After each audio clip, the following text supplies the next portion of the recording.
hinilal natin. Kaya nalalaman namin. Problema doon sa pang-aabuso. Kahit nasa loob ng pamilya, nakaranas tayo. Kahit sino sa atin nakaranas ng pang-aabuso sa loob ng ating pamilya. Or pang-aabuso sa loob ng tanggapan ng boss doon sa kanya mga pinamumunuan.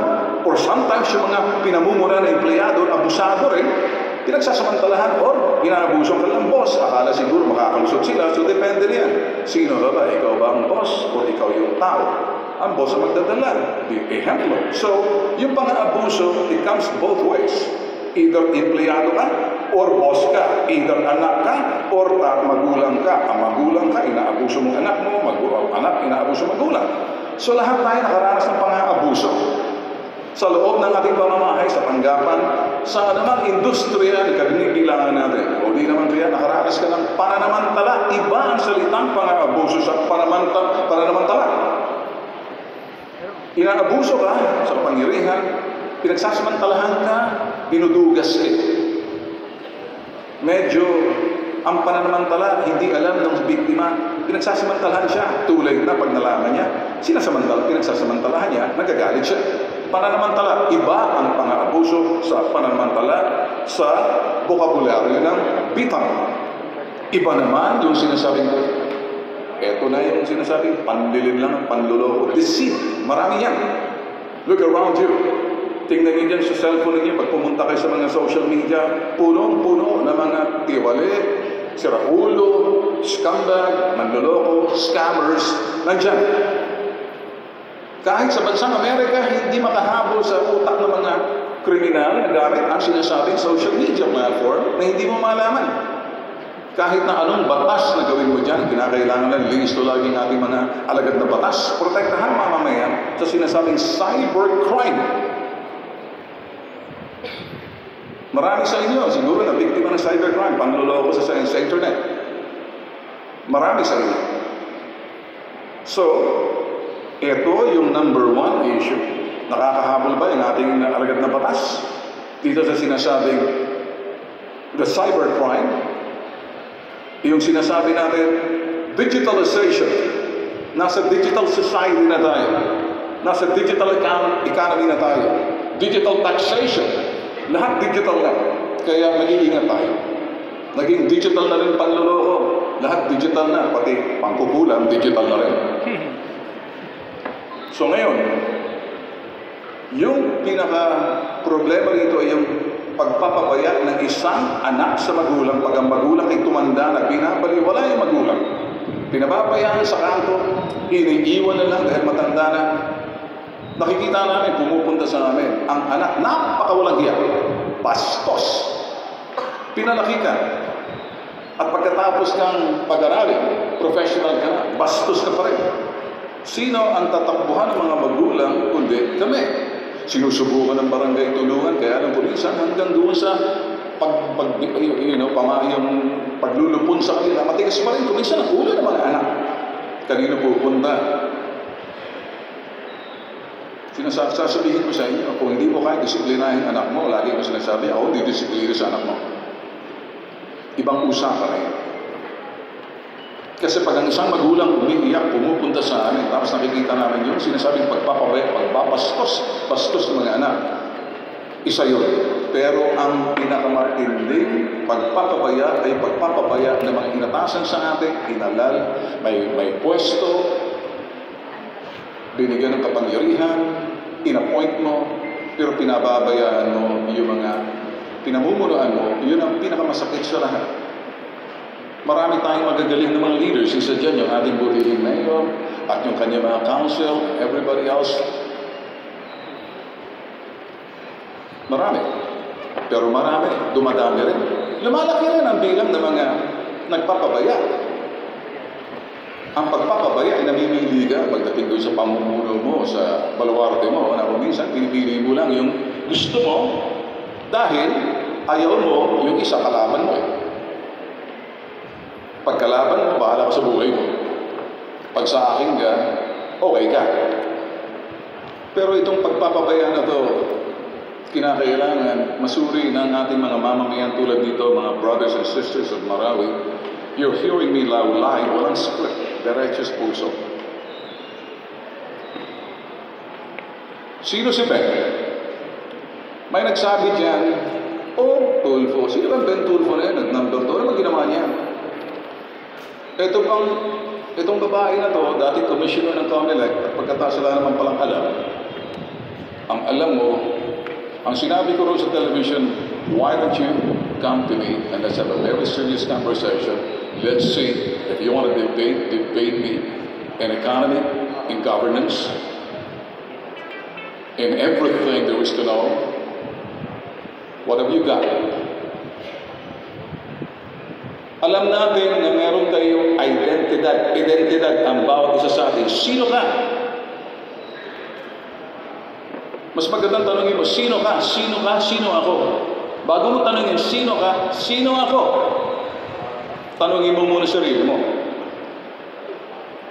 Kung may ambag ka sa lipunan, kahit man lang kapos ka sa edukasyon, pero napakaganda naman ang puso mo, tumutulong ka sa kapwa mo, wala kang hinihingin na kapalit, bahala na ang Diyos nagsusupli sa'yo. Yun ay isang kabutihan. Mas respetado ko pa yung taong mangmang kaysa taong edukado. Abusado naman. Hindi ako naniniwala doon sa mga taong edukado, pero bastos. Mabuti pa yung mangmang, pero napakabait ng puso. Doon ako. So, hindi mahalaga yun. Kaya sinasabi ko dito sa inyo, total, inadapt nyo na ako. Eto na, honorable son of Marawi, I'll be honorable, and please don't consider me dishonorable. Dito sa mga language na ginagamit ko, gusto ko tagusan ng buto. Ang isang tao, may identidad. Sino ka? Sino ako? Anong kahalagahan ng ginagawa mo sa mundong ito? Ang bawat isa sa atin mahalaga. Tingin mo sa sarili mo. Ika nga sa iba, may presyo ang ulo mo, may presyo ang bawat oras na ginugugol mo dito sa lupa. May presyo yan. Kung wala kang halaga, wala kang kwenta. Kaya lagyan natin halaga, mahalaga sa akin.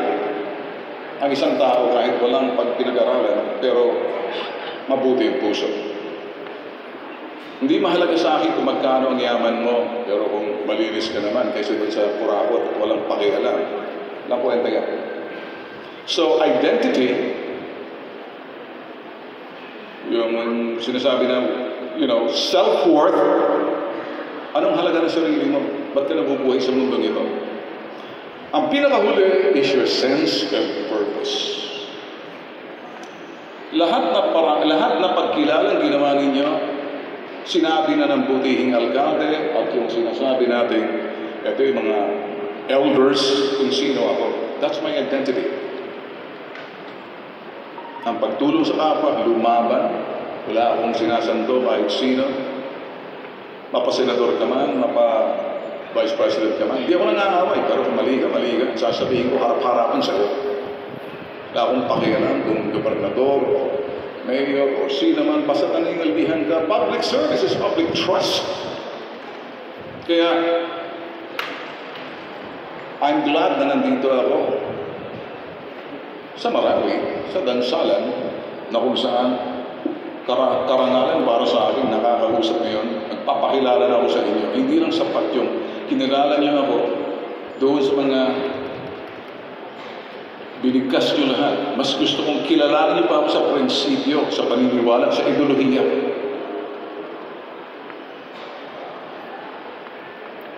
Naniniwala ako hindi yung gaano kalawak ang kaalaman mo, gaano ka kaedukado, gaano yung how well you know. It's not the question of how well you know, it's what you do with how well you know. Marami sa atin matatalino. Pag tinanong mo, ano nagawa? Wala lang, matalino.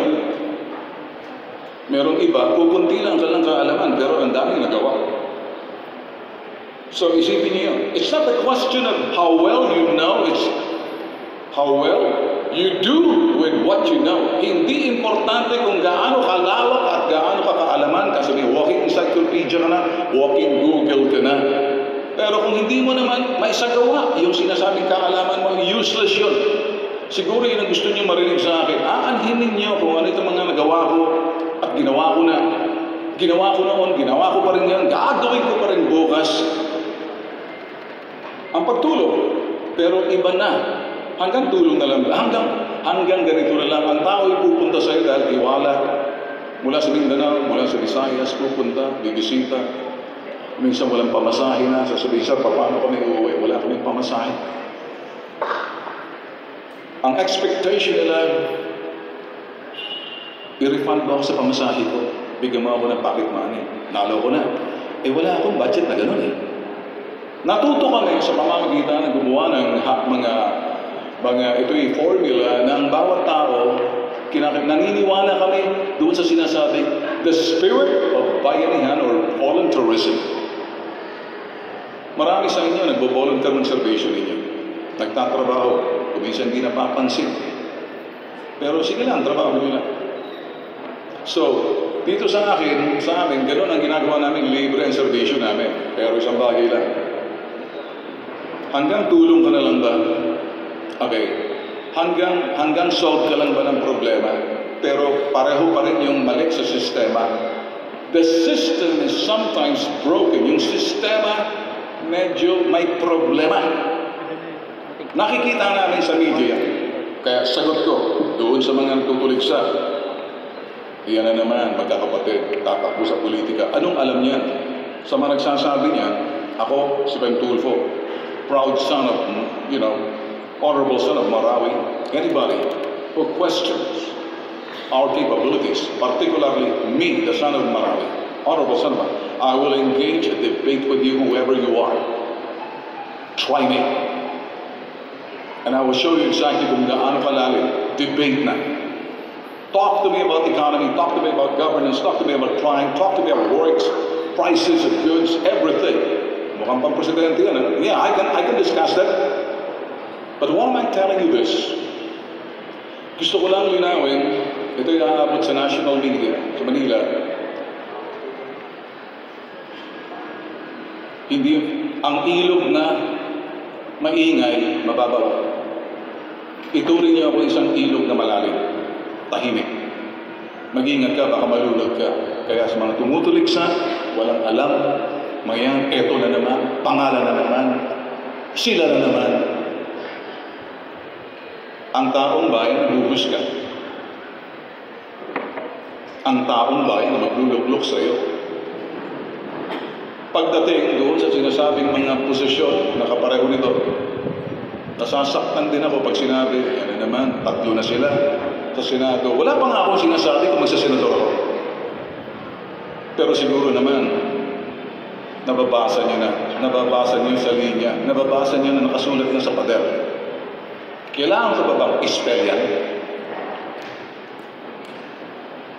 Kung marunong kayo magbasa, nakasulat na sa pader, ang intensyon ko, ang inaasam-asam ko, nakasulat na sa pader. Oo, tumingin kayo sa pader. Kung hindi niyo pa nakikita, lalabas din yan. Antayin niyo. Nakahanda ako. Dahil nakita ko bilang mamamahayag,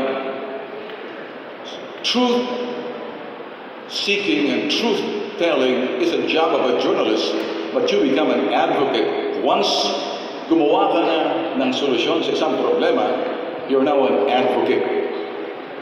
Ito ang gusto namin sabihin sa inyo. Anong advokasya? Di Ben Tulfo. Simula noon hanggang ngayon, walang nakakapansin. Ilang eleksyon ang nakaraan, ilang presidente nang lumipat. Pero ngayon, dahil isinamang pangalan ko sa survey, maraming kumatungal, maraming naiinggit. Iba kasi, pag yung sinasabing, alam mo, nasa puso mo, ang hirap mameke ng isang bagay. May sinasabing deep faith, sinasadya, hindi naman totoo. When you're talking to me now, look me in the eye, I'll say to your face. Look me in the eye, I say to my face, I say to your face, I am authentic. Totoong tao. Kaya, doon sa mga abusado, doon sa mga nanamantala, doon sa mga manloloko, nagpapabaya, may kalalagyan kayo. Itaga nyo sa bato. Hindi pala si General Bato. Itaga nyo sa lupa. Kaibigan ko si General Bato. Well, susubukan kong i-translate. Pasensya na kung medyo mali ang accent.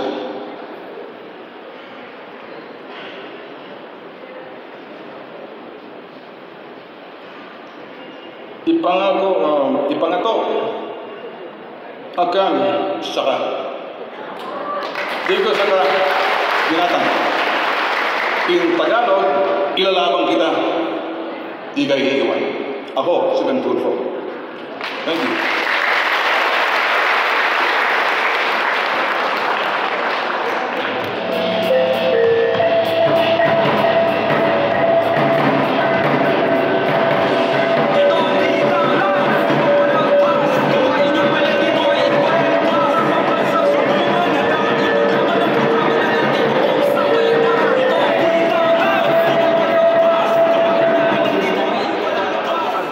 May tanong sa labas.